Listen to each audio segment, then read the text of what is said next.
नमस्कार छात्रों, आज से हम कोशिका के बारे में अध्ययन करना शुरू कर रहे हैं। कोशिका विज्ञान के बारे में पढ़ना शुरू कर रहे हैं। देखिए, कोशिका का अध्ययन जिस विज्ञान के अंतर्गत किया जाता है उसे कोशिका विज्ञान कहा जाता है, साइटोलॉजी कहा जाता है। तो आज से हम कोशिका के बारे में अध्ययन करना शुरू कर रहे हैं। एक एक करके हम कोशिका के अंगों के बारे में भी अध्ययन करेंगे और आपको बताएंगे कि किस प्रकार से हमारे शरीर के भीतर कोशिकाएं काम करती है और हमारे शरीर के भीतर किस प्रकार से जैविक क्रियाएं संपन्न होती है, उपापचयी क्रियाएं संपन्न होती है, ये भी हम आपको बताएंगे। तो आप आज सुनिए कोशिका विज्ञान के अंतर्गत जीव द्रव्य के बारे में। आज हम जीव द्रव्य के बारे में बता देते हैं।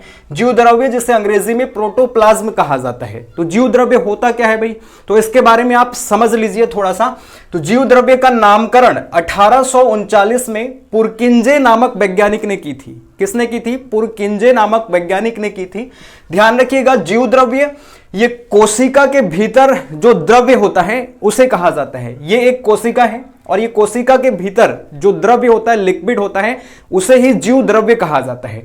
अब ये जो जीव द्रव्य है वो एक तरल पदार्थ है। ध्यान रखिएगा, गाढ़ा रंगहीन होता है, गाढ़ा होता है और इसमें कोई रंग नहीं होता, रंगहीन होता है और पारभासी होता है। मतलब इससे आर पार जो है चीजों को देखा जा सकता है, आर पार देखा जा सकता है। पारभासी होता है जीव द्रव्य, लसलसा पदार्थ होता है, वजन युक्त पदार्थ होता है, वजन होता है इस पदार्थ में, ध्यान रखना है। और जीव के भीतर जितनी भी जैविक क्रियाएं होती हैं वो सारी जैविक क्रियाएं जीव द्रव्य में ही संपन्न होती हैं। ध्यान रखिएगा, जीव की सारी जैविक क्रियाएं इसी के द्वारा होती है, जीव द्रव्य के द्वारा ही होती है। इसलिए जीव द्रव्य को जीवन का भौतिक आधार कहते हैं। कैसे, वो भी हम आपको बताएंगे। शरीर के भीतर उपापचयी क्रियाएं होती हैं, मेटाबॉलिज्म रिएक्शंस होती हैं, केटाबॉलिक रिएक्शंस और एनाबॉलिक रिएक्शन, चयापचयी और उपापचयी क्रियाएं होती हैं। तो उन्हीं को मिलाकर के जो है मेटाबॉलिज्म रिएक्शंस कहा जाता है, जैविक क्रियाएं कहा जाता है। और वो सारी क्रियाएं कोशिका के भीतर जीव द्रव्य में संपन्न होती हैं। और जीव द्रव्य में भी कहां पर संपन्न होती हैं? कोशिका के अंगों के भीतर संपन्न होती हैं। तो कोशिका के कई अंग होते हैं, जैसे माइटोकॉन्ड्रिया, गोल्गी काय, हरित लवक, एंडोप्लाज्मिक रेटिकुलम, राइबोसोम, लाइसोसोम, इन सब के बारे में हम आपको भी बताएंगे। तो हम यहां पर देखें जीव द्रव्य, और जीव द्रव्य में आप देखेंगे तो ये दो भागों में बटा होता है।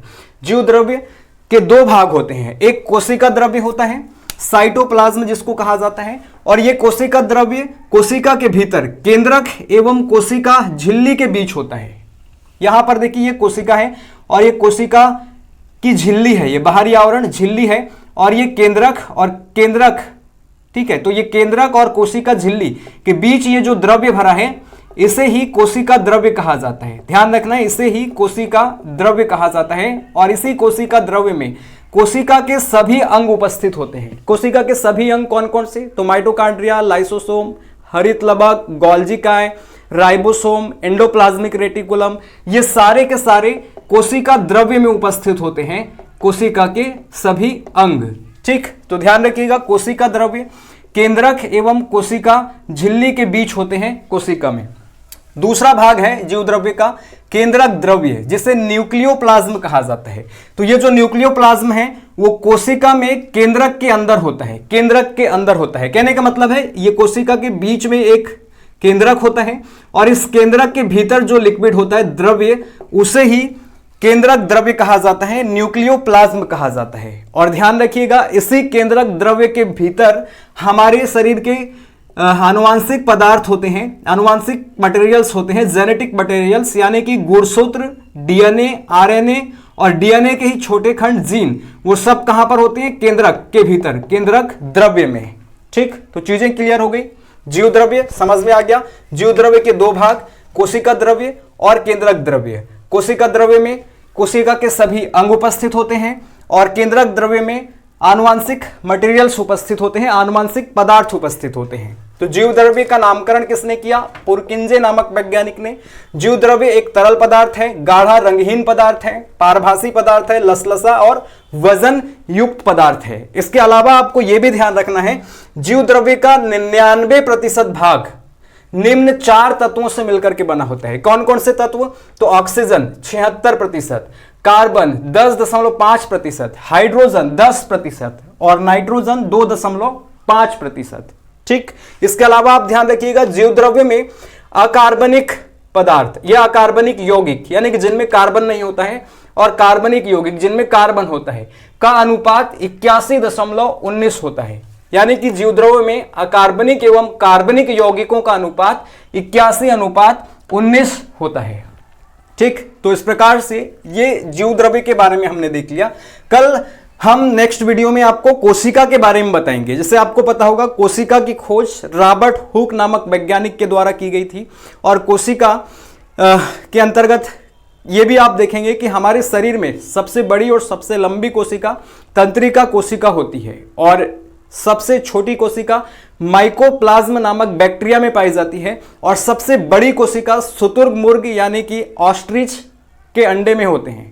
शुतुरमुर्ग का अंडा सबसे बड़ा कोशिका होता है। तो इस प्रकार से आगे हम कोशिका के एक एक अंगों के बारे में भी पढ़ेंगे और यह भी बताएंगे कि उन कोशिका के अंगों के भीतर कौन सी जैविक क्रिया संपन्न होती है। जैसे अभी मैंने बताया कोशिका द्रव्य में ही सारी कोशिका के अंग उपस्थित होते हैं। जैसे कोशिका के अंग मतलब जैसे माइटोकॉन्ड्रिया में श्वसन की क्रिया संपन्न होती है। साथ ही हम आपको बताएंगे हरित लवक में प्रकाश संश्लेषण की क्रिया संपन्न होती है। तो ये सारे जैविक क्रियाएं कोशिका के भीतर कोशिका के अंग में जीवद्रव्य में संपन्न होते हैं। इसलिए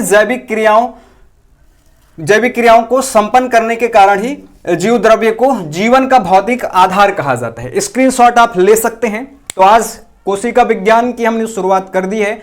कोशिका विज्ञान साइटोलॉजी जिसके अंतर्गत कोशिका का अध्ययन किया जाता है और आज से हमने कोशिका का अध्ययन करना शुरू कर दिया है। और आज मैंने आपको जीवद्रव्य यानी कि प्रोटोप्लाज्म के बारे में बता दिया है। प्रोटोप्लाज्म कोशिका द्रव्य और केंद्रक द्रव्य दो भागों का बना होता है या दो भागों में बटा होता है। तो ये चीजें समझ में आ गई होगी, स्क्रीनशॉट आपने ले लिया होगा। तो आप नेक्स्ट क्लास के लिए बने रहिए। पटलेसर क्लासेस यूट्यूब चैनल के साथ सब्सक्राइब कीजिए और अपने दोस्तों को भी सब्सक्राइब करवाइए, शेयर कीजिए आपके फ्रेंड सर्कल में या आपके परिचितों में जितने भी लोग कॉम्पिटिटिव एग्जाम्स की तैयारी कर रहे हैं, सरकारी नौकरी की तैयारी कर रहे हैं, सेंट्रल या स्टेट गवर्नमेंट के अंतर्गत जो भर्ती परीक्षाएं आ रही हैं उनकी तैयारी कर रहे हैं, पीसीएस की तैयारी कर रहे हैं, तो उन छात्रों के बीच हमारे इस वीडियो को शेयर कीजिए और सब्सक्राइब कीजिए और कमेंट्स भी कीजिए आपकी राय कमेंट बॉक्स में और साथ ही साथ लाइक भी कीजिए। मिलेंगे नेक्स्ट वीडियो में, तब तक के लिए आप बने रहिए। धन्यवाद। जय हिंद।